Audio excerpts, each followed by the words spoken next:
Now let's talk about The Will of Ascension, second book. Man, oh man. I ain't got no notes written down or anything like that. I just finished the second book and I'm just coming off of the top. I'm gonna talk about the ending. The ending is what I gotta talk about first. Just like wow. Like that's how we end the story. Well, the story's not over, but that's how we end it. We end it there, and I'm just like wow. So it was all a lie. That is the craziest shit ever, is that it was all a lie. They were manipulated. Then was manipulated. The whole the terrorist like religion, that entire thing was all manipulation. The prophesied savior or whatever, that was all being manipulated. And it's just so it all revolves around this entity, this like being. And the craziest thing is when Sazek goes back into the tunnels that he was at with Marsh, or the cave or whatever he was at. The craziest thing is that when he was there, that was damn, I can't think of his name right now, but that was the one dude's final message, you know, that he written in stone. And then like I remember in the beginning of it, he said like, oh, you know, you can't trust anything that's not written in stone. And then like that ended up being one of the big keys as to like what the problems were, because he said you can't trust anything that was written into stone. And I'm just like, damn, he did say that the first time that they was reading it. And it also makes me think about is with Marsh, is that Marsh said in the very beginning, like, oh, he tried to like rush him and get him to leave like really, really quick. And I know he said he had to do some stuff and he didn't want him to come with him at all. And apparently he's been doing all this killing, Marsh has been doing. So, but Marsh wanted him to leave. Like he didn't even want him to like read the entire text or anything like that. He said that he wanted him to go. Like he was like rushing him. And I'm just like, now it makes sense. He was rushing him because he wanted him to not get that information. But then when he was like, you know, I need to, memorize all of this and use my things. And he was like, we don't have time for all that. And then he was like, we got to go north, or we got to go back towards Luthadel. I think that's what it's called. We got to go back towards Luthadel and shit. And so he ended up, because he was rushing, he never ended up using, reading it himself and then like putting it in his memories or whatever. But I guess that wouldn't matter anyway, because we know now from the message that this entity can, it can change the memories that they keep inside their metal storages or whatever the fuck. And so it can even change that, so it wouldn't even matter. But he ended up letting him just do a copy of the actual of the shit that was on the wall. He just did like a rubbing, that's what it's called. He did a rubbing of it. And so apparently this entity can change the words and things on the rubbing. So not only he can do it for their storages and shit like that, their memory banks, he can also do it for the rubbings and just change the words. Now I don't know how he did it though, but I guess he just, I don't know, he just did it somehow, some way did it. And so to find out that he actually, his message at the end of it all along was like, listen, somebody's been manipulating the history. This entity's been manipulating the history. I don't know how, I don't know why, but it wants the power. It wants to be released because apparently this power is like holding it hostage or captured or locked up. And so it manipulated the entire history just to get someone to go there and like change the history and the message or the prophecies or whatever from it being vague to like, oh no, here's what you have to do. You have to give up the power. You have to do this. And by giving up the power, I guess they unleashed him or unlocked him, or maybe they gave him the power. I don't really know, because if the power is there and then you give it up, which is what Vin did, what, like, give it up to who? So does the entity get the power? Or do you just like disperse the power into the atmosphere and then now the power has to build up again? Because that's what she was saying. She said that it was getting stronger with the beats and stuff like that because like it was building it up or something. And so I'm guessing maybe the power is going to build up again, which makes me think that maybe this entity, whatever it is going to destroy the well so the power doesn't get built up to where they can't like lock it back up again in that same well or something like that. I don't know. But you would think that like dispersing the power, either the entity got the power, received the power, and that's what allowed them to like break free of whatever chains, whatever was locking them up, or by getting rid of the power. I don't know, man. I don't know. I don't know. I'm really just kind of theorizing right now. But this entity is free now, which is setting up for the next book. What the fuck is this entity going to do? What does this all mean? How is the story going to go going forward? What is this entity's motivations? What is its goal? Will it be like thankful then? I don't know. But the fact that the message was at the end of it was like, listen, don't allow him to release the power. And then he sent this nephew or something like that, and he was like, oh, I think Reshik or something. And if you have to, kill him, because he's gonna do what the prophecy told him to do, and that's not what should be done. Man, it is crazy. So then he ended up killing him, and so he took the power for himself, Rashik or Rashik. And so, what does that mean though? Because he took the power for himself. Now we know, but was he just a terrible person? Is that why he made the sky, the sun red and all the ash and manipulated all the things and, did all the fucked up shit that he did? Was it because of the fact that he was just like not a good person because he hated the person who they chose, Eleni or something like that, whatever his name was? So I'm just wondering, like, what was his motivation? Like, why did he do all that shit? Because he said that it was like a consequence too, because it pains him and stuff. So I don't know, man. This is so crazy. But but the Lord Ruler's dead though. The Lord Ruler's dead.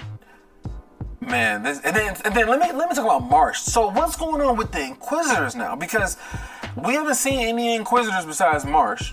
So they're still alive, they're somewhere, but it seems like whatever process that they use to turn them into Inquisitors, somehow I think that entity is like in their minds, maybe not controlling them, because we never seen the entity control anything, only speak to people. And so maybe it's like what's influencing them to do the things they're doing. It's like the same thing with, what the hell was the other Mistborn's name? Because I actually liked him too. I was wondering where they was going with him. He thought he was insane. Zane. It was the same thing with Zane. He was hearing the thoughts in his head and it was telling him to kill, right? But then it didn't tell him to kill then. And so I'm guessing it's because it knew that then could be the one that could reach the Well of Ascension that could possibly set him free. And so he didn't want him to kill then. But then again, I still don't understand why he wanted him to kill everybody in the first place. But Zane wasn't insane, and the spirit or the entity told him as he was dying that you wasn't insane. It was me talking to you the whole time. And I'm just like, what the fuck? So what is this entity? Because that was the first time we've heard about the entity, as far as I understand. That was the first time we heard about the entity talking and shit. And so, that ended up being the reason why Zane was doing, I guess, a lot of shit that he was doing, because he thought he was fucking insane. And so, but yeah, so Vin, right? So Vin gives up the power and shit. And so let's talk about this mist, right? This mist, like, formless thing that's in the mist, right? What the fuck is this? Because we don't even know what that is. Is this not Reshik, but Eleni? Or is this the one guy who wrote the last message? I can't think of his name, but is it the guy that wrote the last message in the steel? Is he like a spirit in the mist now, trying to guide them in the right? Because apparently this formless being in the mist is actually not bad and is actually good. But what was it trying to do to Ellen back when she caught the mist in the tent? And it was like it was standing above Ellen, and then she like clashed with it or whatever, and then it disappeared. So what was it trying to do? Because as far as we know, this mist found Sazik, and then apparently this mist thing also like ripped out the pieces of the text that they had that said that you must not let Eleni reach the well of Ascension, as if like that was like a lie, or like maybe he was trying to warn him or trying to let him know, like, listen, this is not true, this is not accurate, or something like that. Don't listen to this, don't read this part. And so those words constantly got erased, as if it was telling them just like, listen, like, that's not true, that's not right, it don't belong there, or something like that, right? But that was what gave, with everything that happened, that's what gave Sazek the motivation to be like, okay, I need to go to the Well of Ascension and stop then and whatever. And so the spirit was guiding him towards the place that he needed to go. And then, Marsh came. So Marsh is apparently being controlled, or some sense, by this spirit, by this entity.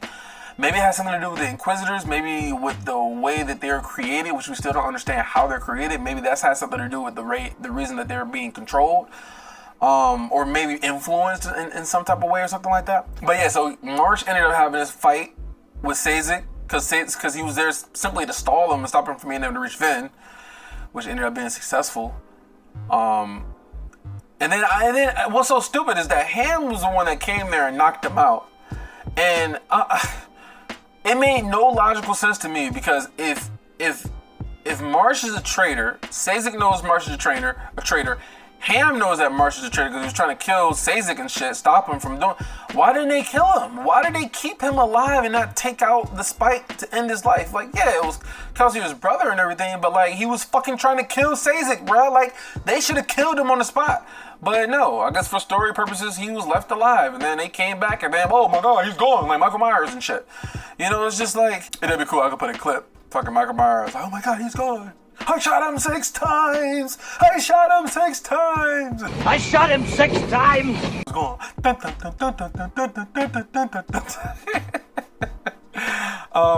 Anyways, so Marsh, we know Marsh is gone. We don't know what the hell he's doing. I guess he's gonna be set up in the next story, in the next book, and I guess he's gonna be doing some fucked up shit. Some more killing and shit. As he said, he had to kill a whole bunch of people over the last 2 years. So this spirit did that. And then afterwards, this spirit ended up going down into the tunnels, the cavern or whatever, and ended up. Now I was like, okay, this spirit is bad now, but it may have a reason for doing what it's doing. So it ended up like slicing up Ellen, and I'm just like, okay, what does this mean? Like, because Vin was hesitant about getting into the pool in the water to use the power, right? So I was thinking to myself, like, okay, maybe this spirit, or this spirit that's in the mist, maybe it ended up slicing Ellen because it wanted to give her motivation to go into the waters and get the power, and to take the power, and to do what she's supposed to do, which is release the power. That's what I was thinking. I'm just like, okay, she did this to motivate her to do that. But then I'm just like, so why would you, but she was possibly going to do that anyway. But why would you want to motivate her to do it? Because I was thinking like, okay, so the spirit wants to motivate her to get into the waters, which she needs to give up the power or to save the world. But then Sazek is trying to get there to stop her from getting in there. So I'm just like, okay, so he's trying to stop her. The spirit's trying to get her to get into the water, so the spirit's bad, right? But the spirit also led him to try to stop her too. But I'm just like, okay, so maybe the spirit wasn't trying to kill him, or wasn't trying to hurt him to get her to go into the water. But apparently the spirit did that to give her the motivation to use the power to save his life instead of giving it up. Which is crazy. That was the whole point. But then afterwards, which I got to talk about this part too, afterwards, the spirit showed her how to save his life. Now, there's 2 different things I don't really understand about this part of the story. Well, I don't say I don't understand. It's 2 different conclusions. So either one, that bead that the spirit told or showed Vin to get, to put it into his mouth. Remember, she tried to put it into hers, and the spirit was like, no, don't do that. She pointed to him, and the spirit was like, put it in his mouth, right there. And so once she did that, so either 2 things happened. Either that bead is what made people Mistborn, and that's what allowed him to access Pewter to save his life, or B, that the process of him dying is what broke him and made him snap, and then he became Mistborn, and then that bead ended up being just the pewter, or maybe it had a bunch of different a bunch of different metals in it to allow him to burn pewter, and it has to be the first one. It has to be that bead is what made him Mistborn, because if that was the case, she could have just put the vial of metals into his mouth and he could have burned pewter and, saved his life then. Why would that bead even be necessary? So I think that bead is what made him Mistborn. He didn't snap. But then again, wasn't that bead from all of those broken things, and the one that he had was one that wasn't broken? So do they have more beads? Can they make more people Mistborn? I'm just wondering, is that what's gonna happen next? But yeah, I think it's the first one, because the second one doesn't really make a whole lot of sense, because if he snapped, then he wouldn't need the bead at all. Just put the vials and shit into his mouth, and then he'll be able to burn pewter and he'll be fine. Well, not be fine, but he'll have a higher chance of living, which he ended up living. So that's the one thing. So the spirit was trying to help the entire time, which is crazy. So I'm hoping that the spirit stays around. I'm wondering, what is this spirit? What's controlling this spirit? And this spirit is gonna stick around and try to help them out some more or something? I don't know, man. This is crazy. This is so fucking crazy. And then apparently then she knew the moment that she let the power go that she did the wrong thing. Which to me, I'm just like, this is so fucking stupid, because now after the fact that after you let the power go, now you know that, oh my God, I did something terribly wrong. I'm like, what the fuck are you talking about? Like, why didn't you already know this? I don't know. But this entity, man, I guess this entity is building up to be the next villain, the next person that we need to worry about. So there's that. I also want to talk about Vin and Ellen's love story. I'm liking it. I'm liking it a whole lot more. I'm understanding their whole, what was the was so crazy to me is that when she always declined his marriage proposal, and then when she finally decides to say, I want to get married, she literally just got done killing Zane, and then she ended up going back to him like, oh my God, I need you to hold me and shit. And then he went to go take her to Sazek, and Sazek was doing surgeries and shit like that. And then she was like, oh yeah, now let's get married. Like, wait, what? We getting married right now while you're on the table getting surgery? Like, yeah, let's do it right now. I'm just like, what the fuck? And then he gets them married and shit. Man, so that shit was crazy. The fact that they got married in that sort of manner. Man, her coming back, yo. So the whole plan to send her away, and that Sazek came up with, and then, man, there's so much to talk about. The fucking plan to send her away, I always feel like, okay, they're not gonna be gone for a long time. They're gonna try to come back at some point, but they're probably gonna be too late. But then Vin comes back, she does all this fucking shit, with the horseshoes and flying and pewter dragon and all this shit. She comes in there and she fucking ends up using the Duralumin to control the fucking the blue, muscular, crazy giant people. I forget what they call them. And I'm just like, okay, that's cool, but this shouldn't last for a long time though, right? It shouldn't last for a long time, because even when she did the same thing to, what the hell was the one little creature name that was the wolf dog thing? Orzo, or I don't fucking know his name again. But when she did the one thing to him, it was like, why wasn't she controlling him then? You know what I'm saying? So she did control him at one point and made him bite Zane and shit, but it was temporary, it wore off. But I don't understand how she was able to control them for not only a long period of time after she ended up stopping the fighting, but she also controlled those little blue orc things and had them fight Ellen's dad. What the hell was his name? Venture, I forget. Anyway, had him fight the dad and fight all the rest of the people in the camp. She killed the generals and shit like that. And then how did she have them controlled for so long? Because once she uses the Duralumin, isn't it gone? You use it, it burns up her, because she used the soothing. And so she used the soothing, she used the Duralumin, it burned up both. How was she able to still controlled them for all that time. And then not only that, this bitch was able to control them while she was unconscious. How does that even work? We didn't even get an explanation for that. So, I don't know. Honestly, I don't know. I mean, I guess plot? Like, I don't know. There's a lot of things that make sense in the story, but these just one of the things that I'm just like, I don't know. But yeah, so she did that shit. I really like, oh man, Tenwell, I think her name is, the other keeper. Oh man, she was dope. You know, the short time that she was in the story, she was dope.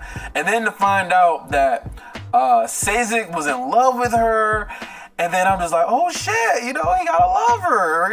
And then she was like, I remember the one part, she was like, give me a reason to stay, Sazek.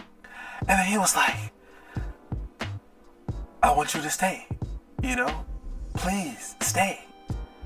And she was like, all right, I'm gonna stay. And I'm just like, oh shit, so she loves him too. And I'm just like, oh man, you know. So I really like that. And then when she ended up dying during the fucking fight. And I'm just like, man. You know, why didn't she leave when he wanted her to go with Vin and Ellen? She would have been alive, but she was too stubborn. And then her backstory, right? She was forced to birth like 20 plus kids just so that way the Keepers, you know, population can stay, you know, alive and shit. And I'm just like, oh man, the strength, the fortitude, the courage, like for her to go through all that shit. She said that she was just getting taken every other day until she got pregnant by random ass men. I'm just like, and she consented with it all for the Keepers, you know, for her people. Crazy. So she was a really good character. I really liked her. So there's that. It was their love story, you know, their development with Vin and Ellen. Ellen, man. I didn't really like Ellen like that. He was kind of an annoying ass brat who thought he knew things, but he didn't really know shit. But this motherfucker has changed, yo. Like, listen. When his friend lost control of the fucking blue orc things and came running back to him, oh my God, you know, I'm sorry, and blah, blah, blah. And he was like, yeah, Luthadel, no, I forgive you. He's like, I forgive you. And then he took out his sword and he fucking sliced his head off. And he was like, but my people, the city, doesn't forgive you. It's what needed to be done. I'm just like, damn. And then he looked at his crew or the guys that was with him. He was like, do you believe this killing was unjust? And they was like, no, my lord. I'm just like, damn, yo, he becoming a king, like a for real king. I'm just like, shit. That training, that experience, everything that happened when he lost the throne, man, he got fucking, he got deposed and he wasn't the king anymore. I'm just like, yo, man. But then the motherfucker did so much dumb shit when he told the truth about the people flaring the people's emotions. And I'm just like, oh my God, like this motherfucker is just always telling the truth. He don't know when to lie. But that's part of what makes him who he is, though, right? That's part of the reason why Vin loves him, even though he's got these flaws, right? But yeah, man, this was a dope ass story. I would give this second book, probably like a 9.3 out of 10 is where I'm gonna go. I was gonna say 9, but I'm a little bit, I feel I like it a little bit more than just the 9. So that's what I'm saying, like a 9.3. That's where I'm at with the second book. Which if you add it up, the first book and the second book, I guess you would get like, what would I be at like now? Like an 8.7? I think that's a good rating. If the third book is just as good as the second one, then we're gonna be at like a 9, 9.3, 9.2. Shit. Third book could probably be a 10. I don't fucking know. But we'll see what's gonna happen on with these beads. Like, are they gonna use these beads to make other people Mistborn? And I guess we'll see what happens with Marsh. You know, what the fuck is he gonna be doing next? We're gonna see what happened with this entity. What is this entity gonna do? Man, I also gotta talk about this too. Dox is dead. What's his name? What's the smoker name? Clubs is dead. I think her name was Tenwell. I think that was her name. You know, Sazek's love. She's dead. Oh, man, it was quite a few people that had died. It's fucked up. Breeze. I like Breeze. And the 18-year-old girl, like, she's something, man. She is something else. It's just like, to me, I think she's a lot smarter than what I thought she was. But she like is really like into like, I don't know. She's really girly and like, oh my god, the dresses. But yeah, I like her. But Breeze, man, Breeze, I don't know. He might be fucking in shock now. He might be just suffering from PTSD. We don't know what the fuck's gonna happen with Breeze going forward now. Man, this is crazy. This is so crazy. And then I guess Ellen got to do training with his powers and shit now. But I'm definitely looking forward to seeing what happened next. I'm definitely going to be reviewing the next book. So stay tuned for that. Yeah, this is dope. This is dope. You definitely need to read Mistborn. Definitely check it out. It'd be cool if I could like read it and do like a live stream, like just playing it, just kind of like pausing and just like giving my thoughts and talking about things while I'm listening to it. Like, I don't know, maybe I can set up like a Patreon or something like that and just do like a stream and kind of just read along. Or not read along, but like just listen to it, because I'm just listening to it and shit, and then stop it and like give my thoughts and stuff like that. Maybe that'd be cool. But I don't know. Let me know if you think that'd be a good idea, because I don't think I'd be able to put it up on YouTube, just because they're probably like, oh my god, you know, copyright, even though I'm fucking there and pausing it and talking about it, and it's not fucking just being posted online. It's like, oh yeah, here's the audio, blah blah, just listen to it. And copyright bullshit. Anyway, yeah, I don't know. Just let me know. Give me your thoughts. You know, if you think I should do the whole, you know, read along on Patreon or something like that. I don't know if you're interested in that. And tell me what you thought about the story. Maybe some things that I missed, some things that I don't understand. Maybe you can clear some things up in the chat, in the comment section or something like that. Like the video if you're enjoying, you know, me talking about this series. I've been really enjoying it. I guess I'm gonna still make more videos about it regardless. But that's it, man. I'm checking you out in the next video. Peace.